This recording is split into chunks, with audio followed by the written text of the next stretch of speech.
Hey everybody, it's Drew with Universal Audio, and in this video, I want to introduce you to the Ampex ATR-102 Mastering Tape plugin, which is now available natively and has been added to Spark. If you want to grab the free demo to follow along, check the description for a link to get your trial started.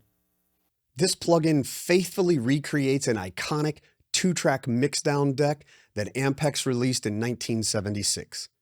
This was the sought-after machine that put the final polish on your mix and made it sound like a record.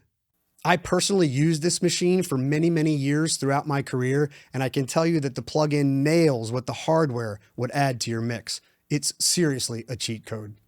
This plugin has a redesigned interface and is super easy to use while still giving you the tweakability to get under the hood and get creative. And we've got lots of presets, including those from the extremely popular Luna extension that are now available in the native version. We've also included new features like auto gain that allow you to get going quicker without having to mess around with separate record and reproduce levels. I've got several examples here to give you an idea of what this plugin can do, so let's get started. In my first example, we're going to do the most common thing, which is to put the ATR-102 on your master fader. Now for me, that's at the end of the signal chain after any other processing I might be doing, but before the limiter. Although today, I'm going to keep all that bypassed and I'm going to focus on just what the ATR-102 is doing. Now, we have two ways to approach this.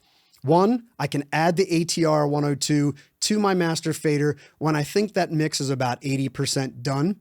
This will take an already good mix and make it even better. And it replicates how the ATR would have been used in the real world. When I thought I had a good mix going on the console and I wanted to see what the ATR was going to bring to the table, I would do a test print. And so it was always added at the end, towards the end of the mix. Alternatively, you could put it on at the very beginning and mix into it.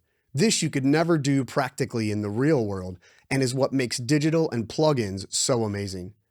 I personally prefer option 1 since it challenges me to get the mix as good as I can without relying on the plugin and provides a wow moment for sure when you do add it. But both of these are valid workflows, so be sure to experiment and figure out which one you like best. So let's listen to the mix first with ATR off and then we'll switch it on. Be sure to listen for the glue and the sheen and the polish that gets added to this mix. Can anybody save me before the tide takes me? Can anybody pull me out? The water's getting higher now. Pretty cool, right? Did you notice how the woofiness and the low mids were controlled and clarified? It's pretty awesome what this thing does to a mix. It really brings it across the finish line. For this mix example, I'm using Ampex 456 tape at 15 inches per second, a 1/4 inch head stack, and the cal switch is set to +6. Calibration refers to how much fluxivity we're hitting the tape with. +6 is somewhat elevated, but as you can see, we can push it harder with +7.5 and +9 options. This is different than simply pushing the input gain more. That drives more level into the electronics. Cal is how hard we're hitting the tape. I chose these settings because I'm quite familiar with the machine, but if you're just getting started, check out the presets, and once you find one you like, you can leave it or keep tweaking until you're satisfied. In my second example, let's see how the ATR-102 can help a drum subgroup. Let's listen to it with it off and then on.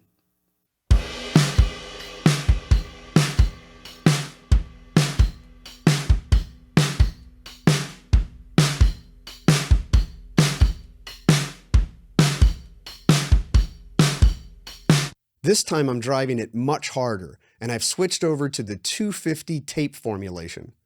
I'm using 15 inches per second as well, and as you can hear, my drums get a sheen and a thwack to them.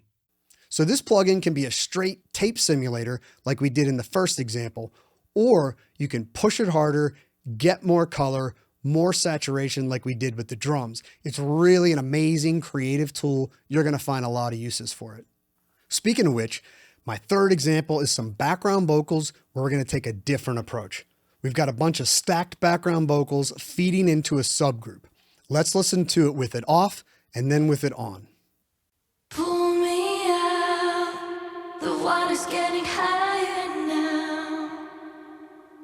Find me,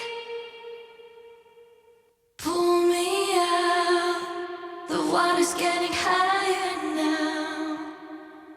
In this case, I'm kind of doing what I did with the drums, but I'm taking it up a notch and I'm employing the EQ. So now I'm getting tape saturation, glue and dynamics control, but I'm also utilizing the calibration EQ. These screws here would have typically been used to align the tape machine to have a linear response, but in this case, we can use it for creative purposes. So these background vocals went from being a little bit murky and a little bit mid-rangey and lacking clarity to having laser focus so they cut through the mix. Let's take a listen in context. Can anybody save me before the tide takes me? Can anybody pull me out? The water's getting higher now. Those background vocals just float in the mix behind the lead vocal exactly like I want. For my final example, let's do a similar thing here, but on just the lead vocal.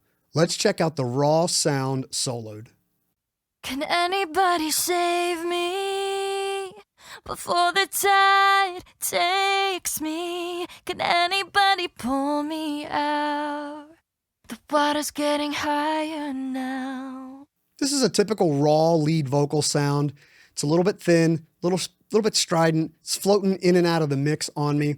Now, I could treat this with standard EQ and compression, but I wanted to experiment with the ATR and see how this one plugin could get me where I want to be in a unique way. So let's check out this lead vocal with the ATR. Can anybody save me before the tide takes me? Can anybody pull me out? The water's getting higher now. I'm really leaning into the process with lots of input gain. You'll notice in this example, I'm using 7.5 inches per second. With analog tape, the slower the tape speed, the less top end you tend to have. So in this case, the ATR is doing tape saturation, which is helping to smooth out the dynamics a bit. The EQ and tone shaping of the electronics and tape itself, plus I'm mellowing that top end even more and smoothing out this vocal because I'm at 7.5 inches per second. We also have a 3 3/4 inches per second setting, which for a pop song is probably not the right approach, but you can get some cool retro sounds with it, so be sure to check that out. So as you can see, the Ampex ATR-102 mastering tape plugin is a versatile processor you'll find lots of uses for, from the 2-mix to subgroups to individual tracks like vocals and guitars. Be sure to like and subscribe and hit that bell so you're notified about all new UA content. I'll see you next time.